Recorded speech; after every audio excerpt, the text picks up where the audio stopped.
There's a turtle back there hanging out in the water. We'll go check it out in just a minute. But today, we're going to take a look at the Medford Praetorian Genesis. Obviously, you knew what we were going to take a look at by the title of the video, as well as the beginning of the video. Now that that's out of the way, let's go take a look at this turtle. Let me take you off of the stand. He's a pretty cool little guy. It's the time for snakes too, so I gotta be careful. Because snakes love it. You see him down there? He's just chilling. Living his best life.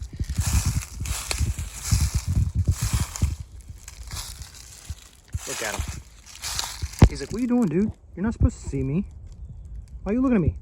There's all kinds of mosquitoes down here. I freaking love it. All right, let's get back to the Medford.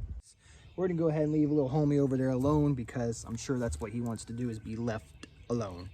Like most of us people. All right, it's a Medford. A lot of people think these guys are overpriced and expensive, and that's perfectly fine. That's fair enough. I kind of agree. I do.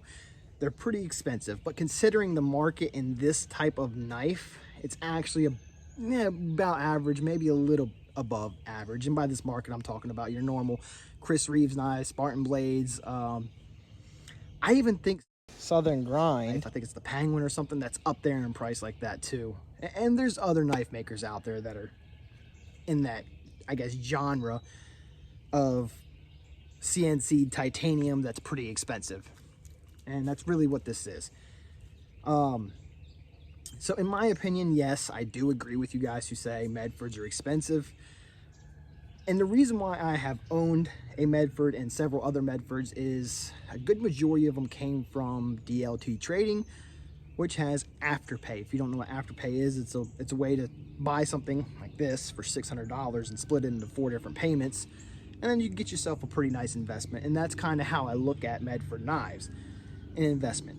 Now, like I've said, I've had other Medfords already before, and I've had all the Praetorians. I think I had the Praetorian Slim, the Praetorian T or Tie or whatever, the larger of the Praetorians, and I had the Micro Praetorian. And then this Genesis. So that's all the Praetorians. I think they've all been drop points. I haven't tried any Tontos yet. I would like to give a Tonto a try, but I'm not a huge fan of Tontos.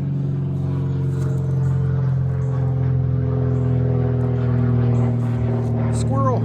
Except for that was an airplane. Oh, heads up. When I hear noises in the leaves right here, it's season for the snakes to be coming out. It's starting to get really hot out.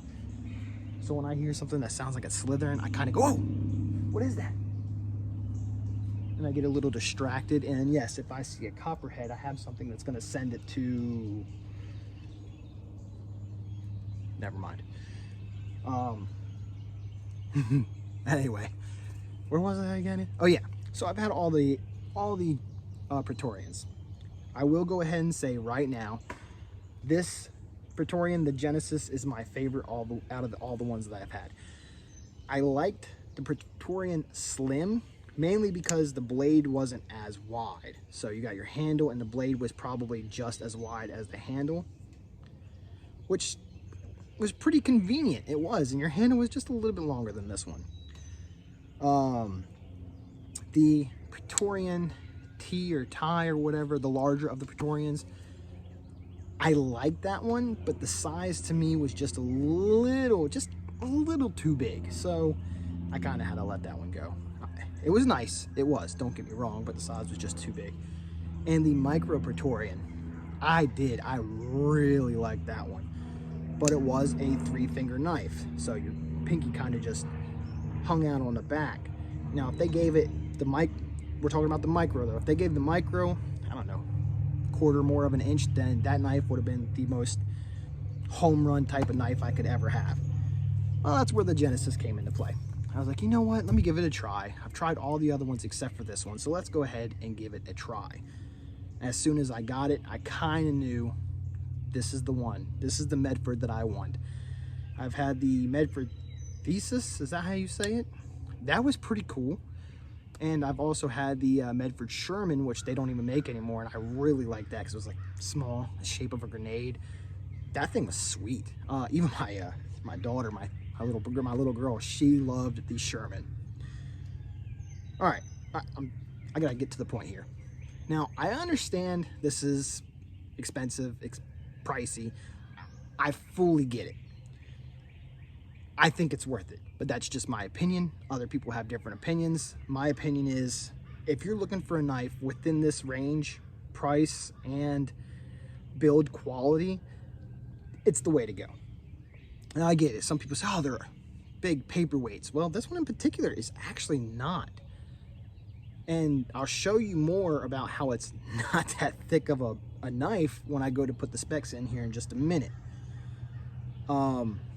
This is, I guess this one was, I guess, a DLT exclusive. So it's got the S90V steel. And I'm not necessarily a fan of S90V steel, but it's a great steel. It is. Anyway, it comes in a variety of different steels. You can even go on the Medford and do a Medford build, and you can get either, I think it's S35 or 3V steel. I'd like to have a folder in 3V. So that might be something that I do one day. I guess we can move on from there. We'll go ahead and throw in some specs. I guess right away, as you know, I already said I do like and enjoy this knife. And, well, let's just go ahead and throw in some specs and get right to it. And telling you, I swear I think I hear stuff. I know the wind's blowing right now, so that's probably what I'm hearing. All right, anyway, let's throw in some specs and do some usage montage looking stuff, and we'll go from there. Medford Praetorian Genesis.